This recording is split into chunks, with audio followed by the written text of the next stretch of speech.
What's going on, everyone? Welcome back to a brand new episode of Down South Up North. Hope you guys had a great weekend. Got an awesome show for you guys today. Got a bunch of news, a bunch of stuff happened over the weekend. Matt, how we doing? It's good. We saw a lot of cool stuff, but I think today's topics are gonna be off the charts. So I'm excited. I think so too, man. Let's waste no time and get straight into the athletic alert. All right, Kyle, this one hits home for me.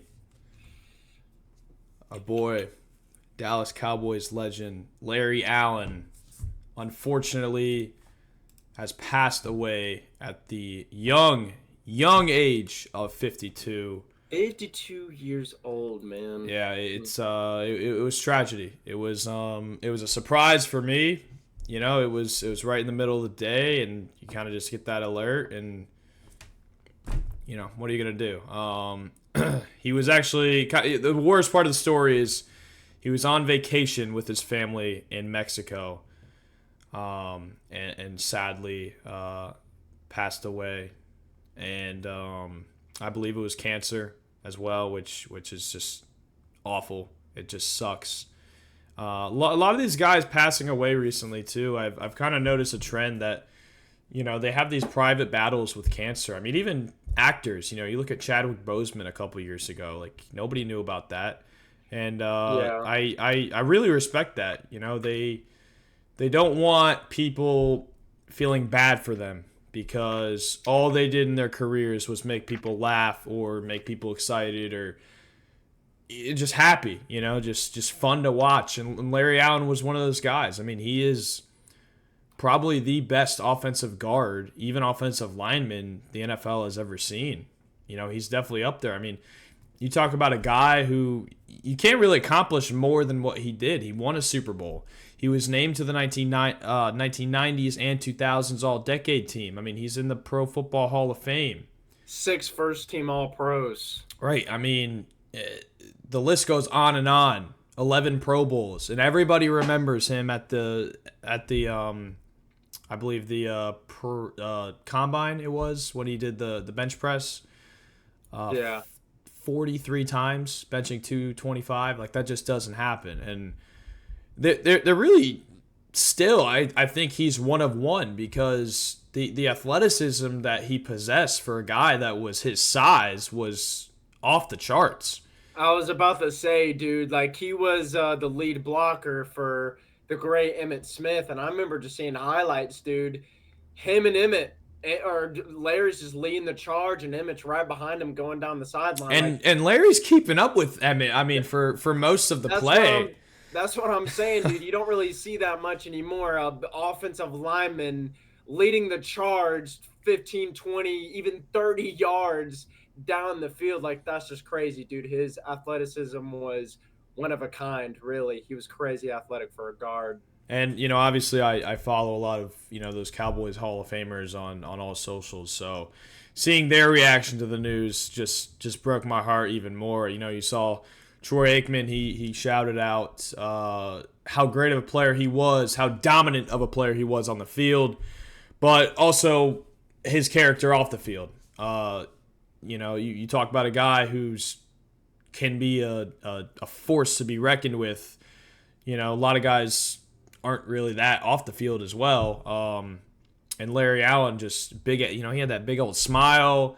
He was always laughing, always having a good time. It was always like welcoming to be around. And whenever you saw him on TV, it's like, damn, I want to hang out with that guy. He brought life. He was the life of the Cowboys, especially during those 3 Super Bowl runs in the 90s. And, you brought up Emmett Smith. He posted a tribute video. He was just on his back patio, and he said he was reflecting and really kind of just taking in that moment to reflect on the times that he had, with Larry Allen. I mean, those two were tight. You just said. I mean, those guys, a running back loves his offensive lineman if they do their job. And Larry Allen did that for Emmett. And just to see this it's devastating, man. Like it's really devastating as a Cowboys fan, as a football fan, because he was great and he was a really good dude. And to find out this, and the way he died, with his family. I mean, at least his family was there, but it's just terrible, man. It really, really sucks. It does, dude. The football world lost a hell of a football player. I mean, I know people that hate the Cowboys, dude. I mean, Cowboys is one of the most hated teams in sports. But I haven't met one person that have said one bad thing about Larry Allen. Like you said, he always had a smile on his face on Sundays when the camera would pan to him on the sideline, or he's in the field playing or whatever. He always had a smile on his face. Super, his character was amazing, super cool dude. I'm reading stuff right here. Like this guy, man, he attended 4 different high schools because his mom moved him around to keep him away from gangs. Like this guy just had a rough upcoming, and I know, dude, it's super sad. So prayers go to his family, and the worst part, dude, he was with his family in Mexico when all this stuff happened. So you just hate to see it, dude. That's a difficult thing to deal with. Yeah, it is. You know, Let's get to a much happier note here. It's getting a little bit too sad in here. I know. We'll stay in the world of football, but the NFL. And I feel like this contract has been in the talks all offseason. It finally struck today. Justin Jefferson, wide receiver for the Minnesota Vikings, has just become the highest paid non-quarterback player. The deal is a 4-year, $140 million contract with $110 million guaranteed. Kyle, that is stupid money, but Yeah. I think the question is, has Jefferson earned this contract, especially with what happened last year when he was injured for most of it? I definitely think he has, dude. He is when he's healthy, he's one of the best, if not the best wide receiver in the NFL. His dude, he's what is he? He's like 6'2", 200 pounds. I mean, he's not the tallest guy for a wide receiver, but dude, he has great speed. He's super athletic. His route running, like I remember, I when he was at LSU, I didn't like LSU that year just because what they did to Georgia in the SEC championship and how crazy him and Jamar were. I hated him, dude. But then I'm a huge fan of Destroying, and Destroying is crazy athletic. If you guys have seen his videos, he was a kicker at UCF. He did all these football videos traveling the country. He's insanely athletic.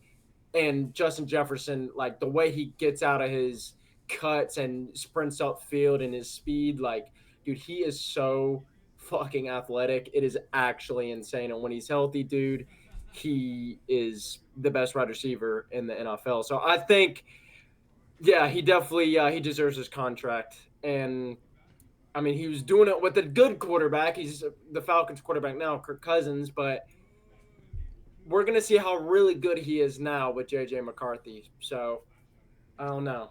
Yeah, I mean, I was surprised because a lot of people were questioning when was the right time to do this, because I believe he had one more year on his rookie deal, because obviously this was the big one. But a guy like that, you have to lock up. You have to lock him up. And throwing big bags of money his way and sort of resetting the wide receiver market, I think is a really great thing, especially for Justin Jefferson. It's like he's a generational talent. Oh yeah. For me, he kind of reminds. I mean, just looking at his numbers, he doesn't score the most touchdowns. It, to 2021, 108 receptions, over 1,600 yards, but 10 touchdowns. It's like, all right, well, 1,600 yards and 10 touchdowns, that's less than, it's about one every 2 games, a little bit more. Then 2022, he gets 128, over 1,800 yards, but only 8 touchdowns. So his production has actually gone down in terms of touchdowns, which is really all I care about. I understand the receptions, but when I think of receptions and yards, I think of, you look at Michael Thomas. I mean, he broke the receptions record a few years ago, but like, how did that equate? He wasn't a red zone threat. Even your boy Julio, I feel, didn't get in the end zone as much as I think he should have. You're right. I forgot what year it was. I want to say it was like 2017 or 2016. Dude, Julio didn't get his first touchdown until like week 10 or week Right. 11 that year. So you're right. He doesn't really get into the. I'm looking at his stats too. But like it honestly that might help overall, right? Because that does Yeah. does that mean when they get down there they're double and triple teaming him, leaving other guys in the slot or on the other outside open for a touchdown? Possibly, you can make that argument, but I mean, dude, even his numbers last year. I mean, he didn't play a lot of games and he put up over 1,000 yards, which was remarkable. But I know Kirk was like just not his guy. They made it work, yes, but I think if JJ McCarthy fits that system and he starts playing well and develops, with the Vikings, I think Jay Jettis is. I mean, people are saying he could be one of the best of all time. But again, I can go off a list. You look at Julio Jones, you look at Antonio Brown, you look at Michael Thomas. Like those are just three guys from the last 5 to 10 years who we were making that argument for all of them, but it just kind of they kind of got to the top and then plateaued, and then we all know what happened to literally every single one of them. I mean, literally every single one of them were kind of just plateaued and just dropped like instantly.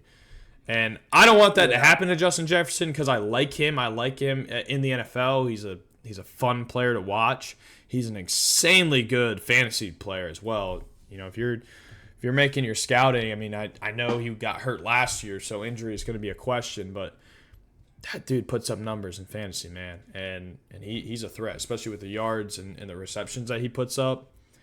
But to me, I'm gonna bring the Cowboys back up here again, Kyle. What do you do if you're CD Lamb? I don't know if you've seen the numbers, but they're pretty close. I think CD has 3 more touchdowns. CD had one of the best Yeah. seasons I've seen last year. Definitely his best season by far. Right. I just gotta pull him up and get the numbers in But front of me. you're CD Lamb, you're on the Cowboys, and then you see Justin Jefferson get this bag. I just said wide receivers is a very interesting position because it's a lot of people can be good at being a wide receiver. There's a lot of guys under the radar who still put up over 1,000-yard seasons every single year. Yeah. But CD Lamb, I mean, you just said that was a season to remember for sure, especially for him. But like what do you do? Are you knocking on Jerry Jones's office right like this morning, right after you hear that news and asking for a brand new deal, just as much or close enough to it? You gotta have one more year like that. You have to, because Justin Jefferson, rookie year, 88 receptions, 1,400 yards, 7 touchdowns. His sophomore year, 108 receptions, 1,600 yards, 10 touchdowns. His third year, 128 receptions, 1,800 yards. That's insane. And CD's very good too, but rookie season doesn't get the 1,000 mark, gets 935. Second year, 1,100. Third year, 1,300. Last year, breaks out, has a great season, 1,700.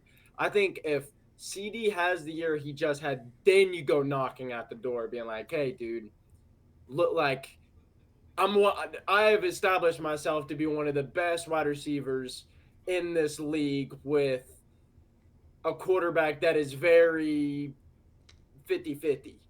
Like, Yeah, no, I totally agree. and Kirk Cousins is the same way. Kirk Cousins is very 50-50, but Jefferson, 1,800 yards, almost broke 2,000. And CD, like I said, dude, if he has that same season, 1,700 yards with 12 TDs, you go to Jerry's front door, you're like, "Hey, motherfucker, I'm paying me. I'm here. Pay me. I need my money." I just don't like. If there's anybody who deserves it, it is him in terms of what he's already done and what his resume, says. But I just can't get over looking ahead. What's this going to do for the league? Is everybody going to start asking for all this money? I mean, No. $140 million is a lot of money for a wide receiver, and wide receiver is replaceable. Like I can put, two or three guys who can, put up numbers who are not as great, but I don't know because Devonte Adams didn't have a great year last year. I don't think in terms of Devonte Adams. I mean the only guy I think worthy of, you know, having the money he has before this Jefferson deal is Tyreek Hill. I mean, Tyreek Hill is just a cheat code, like because you can use him in so many different ways. Whereas these receivers, like, hell, I'll take Tyler Boyd, who did get a deal. Obviously not worth as much, but there's a lot of guys who can put up, like I said, 1,000-yard seasons and even stack the touchdowns. I mean, I'm sure there's a lot of guys out there that scored more than 10 touchdowns in 2021 and 8 in 2022 beating Jefferson. But again, that goes back to the argument. Jefferson's getting them all the way down there, and then they're locking him up down there, opening up space for other guys. So he's doing his job. I think Minnesota. I think they're treating Jefferson as the new Randy Moss. Like Randy was taller. I mean, you got Moss. He was what? Randy's like 6'4", Yeah, I think 6'3", something. 6'4", yeah. Yeah, just super tall.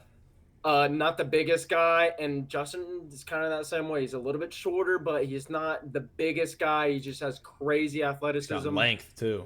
Yeah, and length, and I don't know the reason why Randy left Minnesota. I mean, I'm reading. I got some stuff pulled up. I'm seeing Probably because they weren't winning. They weren't winning, and I'm seeing stuff. He lost his place in the locker room, but that's a whole different story. I think if I'm Minnesota, you don't want that same situation with a generational talent. You don't want that. Randy Moss, dude. I think Randy's the best wide receiver ever.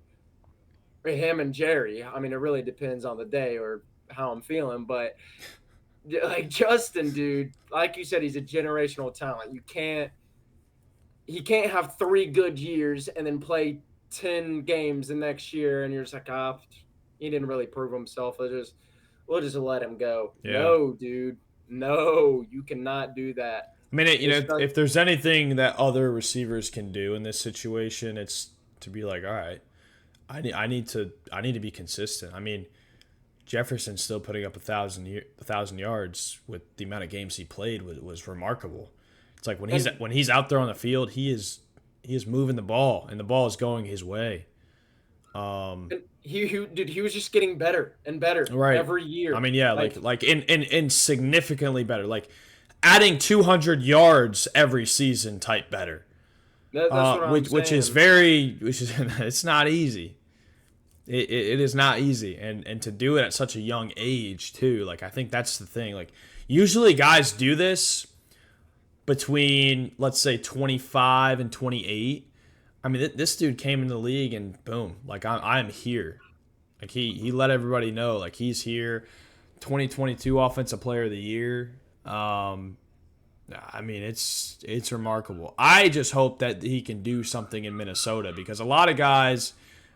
I don't know. Like I don't know if money or winning is better these days for the players, honestly. And if you have $110 million guaranteed, I mean that feeds your family, that feeds your grandkids, their grandkid. Like that's a generational turnaround for the guy. And yeah, he's in Minnesota, but he's got optimism. I mean, the Vikings did everything they needed to do. They had a pretty good draft. They went out and got a quarterback that won a national championship. J.J. McCarthy, I don't think is going to be that great in the NFL. That's my personal opinion, though. And I think he's got a lot to look forward to, and especially getting that bag today. I think I think it's good. I think it's good for him and the league. Yeah, I think so too. I pulled up his stats from 2022, and this is just insane, dude. He had 1, 2, 3, 4, 5, like 6 bad games. Like when the Vikings and another team start going back and forth, dude, he's over 150 every time. So right, I don't know, dude. He definitely deserves the money, and I can't wait to see what he does fully healthy next season. So that's gonna be it's gonna be fun to watch for sure. Absolutely. Let's go from NFL to college baseball. It's about that time. We are in the playoff realm, I guess you could say. So college baseball, it's a little bit different from college football where you just have a big playoff, or now it's the 12 team. But with college baseball, you have it's kind of like March Madness in a way, but then you get to the real thing, which is Omaha. So there's a bunch of different regions, and there's 4 teams in each region. One team host, and in this case, Georgia was hosting themselves, Georgia Tech, like UNC Wilmington or whoever, and Yep. Army. Yep. So they play Army, come back, beat them, punch their ticket into the winners bracket. Whoever wins that game moves on to the Super Regional, and they go against the Nerds down the road, Georgia Tech. They played each other early in the season. Georgia whooped that ass, but it was a different story, dude. They were down the entire game, down 2 runs. They would battle back and then still be down a run until my boy. I don't know. I don't even know his name because all these. I'm looking up an article right now, but there's so many numbers and all this stuff. Colby Branch. Colby Branch, top of the ninth, 5-4 ball game, Tech leading, and he hits a absolute nuke to tie it. And before then, Trey Phelps hits a solo bomb in the top of the eighth. And then Colby came in and did the job. It's this pitching, dude. The pitching, like I didn't watch the game live because I was passed out last night, but dude, bases loaded, 1 out, they get out of a jam. Then the offense doesn't get anything going, and then they come back out, and then they get bases loaded again with 1 out, and then they get out of the jam. Like, the offense isn't the problem. It's this damn pitching, dude. Yeah. But the pitching stayed strong. Bats came alive late in the game. They scored 2 in the top of the 10th. And 3. They scored 3 runs. They scored 3 runs. Yep. So they won 8-6. And punched their ticket to the Super Regional. I believe they're playing NC State this Friday or Saturday. But, dude, when you have a player like Charlie Condon on your team who I think he tied or broke the NCAA record. Oh, yeah, he had a hell of a year. I mean, he was on our prospect rankings, like, 2 or 3 times? Yeah, he was on mine 2 or 3 times. Yeah. He hit 37 bombs this year. Like, that's insane, dude. That's just insane. And it's nice seeing Georgia Bulldogs have a good baseball team for many years. I think the last time they were good were 2018, 2019, and they didn't get to the Super Regional. I think they got knocked out in the regional by Florida State. But it's nice, dude. And this year, there was a lot of controversy regarding the selection process for these teams because there was a really good team. I want to say it was Charleston. They went 21-5 and they didn't make it, which is heartbreaking, dude. I mean, I was watching a video from Charleston's head coach, and it was so heartbreaking. Like, he just broke down in tears. He's like, dude, we worked our ass off. Like, 21-5. Are you kidding me? Yeah, like, committee, man. Whoever decides. I don't know who decides, but I would imagine the committee. It doesn't matter what sport, dude. The committee's always going to get it wrong. And NCAA, man. That's and Florida gets in, and I guess it paid off because Florida is on their way to a Super Regional as well. Yeah, but dude, look at all the upsets so far. You see Arkansas. I mean, Arkansas got smacked, I believe. I think they lost 7-0. Vanderbilt got their ass. Vanderbilt lost, which that's a good baseball school. It's like, ooh, committee. Charleston is kind of looking like. Now I don't know where they would have been placed, but I know it's good for Georgia. I mean, especially in a rivalry game, and it does regardless of the sport. If you're rivals with somebody, they're gonna bring it. They're gonna give you everything they got. Yeah. And baseball is a tough game, especially if you're a college pitcher in the bottom of the 9th inning, and hey, all you need is 3 outs. Well, that's a lot of pressure. I mean, as a pitcher, especially in the Super Regional now, like, all eyes are on you, and then just having. I mean, that's you said Branch was the guy who hit it. Yeah, Kobe Yeah, I Branch. mean that must have been a really good feeling to tie the game. That must have been the top of the ninth, right? Because Yeah, it was. Yeah, yeah, he yeah, tied the solo shot. right. I mean that yeah, that's a hell of a play. And then to go on to win, especially after losing. Now it is double elimination though. It is. It So is. I don't think they would have I don't think they would have been out, correct? Correct. Yeah, they Yeah. would have to So play Georgia but Tech the path again, the I path think. yeah, the path would have been much harder and much more difficult for them to get back. Um but yeah, I mean a lot of upsets here in the college baseball playoff and committee sitting back and I don't know there must have been other teams other than Charleston that didn't get in, but I've just been seeing upset after upset after upset, and I like it. I mean, I think it's good for the sport. I think upsets is what makes sports so unique that like anybody can win. I just I wish college baseball got a little bit more coverage and a little bit more popularity and posts on it, but what are you gonna do? It's also the dead period for sports coming up, so it's difficult. Yeah, the dead point is coming up. But the one thing I love about baseballs and football and basketball and all these other sports, when you have a 5 point lead or a 3 point lead or whatever it is, you could kneel the ball, you could run the clock out, you could do whatever. But in baseball, dude, if you have a one That's run true. lead, Yeah. you can't sit there and waste the clock, man. You got to throw that ball over the plate Well, there is no and clock except for pitch clock, but pitch clock.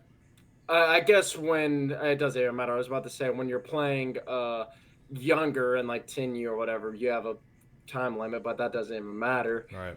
But dude, you gotta throw the ball over the plate, dude. You have to give the opposing team a chance. That's the beautiful thing about baseball, man. You can't run out that clock. You gotta sit there and you gotta challenge that hitter. Like, what are you gonna throw me? You ain't throwing Charlie Condone a Nope. middle You're ball. You throwing ain't it throwing it four fast. balls. Four balls. Yeah, intentional walk. Like dude. I've seen teams. I'll never forget it, dude. Adley Rutschman when he was at he played at Oregon State. Insane hitter, dude. Switch hitter, catcher. He had a big arm. He had a big bat, and they gave him the Barry Bonds treatment, dude. Bases loaded, 1 out. He already hit like 2 or 3 doubles that game in like a regional game or a big conference game or something like that. They intentionally walked him, scored a run. The guy in third came in. Adley's on first base.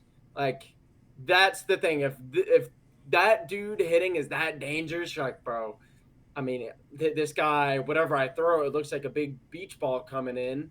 I can't throw him off speed or a cutter or a fastball. I can't throw it, dude. He's just gonna fucking smash it every time. So I gotta intentionally walk him. So happy as a Georgia fan. Good to see them beat their rivals, a bunch of Especially nerds. Georgia Tech, dude. You're sitting there, you got the lead as Georgia Tech. You're like, all right, one sport we got him in, and then Yeah, man, and Georgia Tech's a pretty good baseball team as well. That's about the only credit I'll give them. But hey, man, it's nice. We're in the super regional. I love to see it, dude. Like I said, it's been a while since I've seen Georgia get this far in the playoffs, dude. I think I was maybe 1 or 2 years old when I saw Georgia go to Omaha. Like I was literally one when the last time they went. So hopefully they could clutch up at the super regionals, handle business. So let's go dogs, baby. Let's go dogs. Georgia, you're gonna need it. Let's go, baby. All right, guys. That's going to do it for today's episode. A bunch of sports news happened. It's really sad about Larry. And then Jay Jettis gets paid and a bunch of news about that. Wide receivers, CD Lamb. We talked about all that stuff. And then just finished off with my Georgia news. Matt, how we feeling? It's good, dude. It's good giving some college baseball some love. It's gonna get interesting here in a couple weeks, but hey, Thursday we got the NBA Finals kicking off. Yes, sir. Excited, dude. Excited to dive into it, preview a little bit, and have some more banger content coming out. Yeah, it's gonna be a good couple of weeks, that's for sure. So, guys, if you enjoyed today's episode, make sure you like, comment, subscribe. Check out our social medias down in the description. Hope you guys have a good Monday. We'll catch you in the next one. Peace.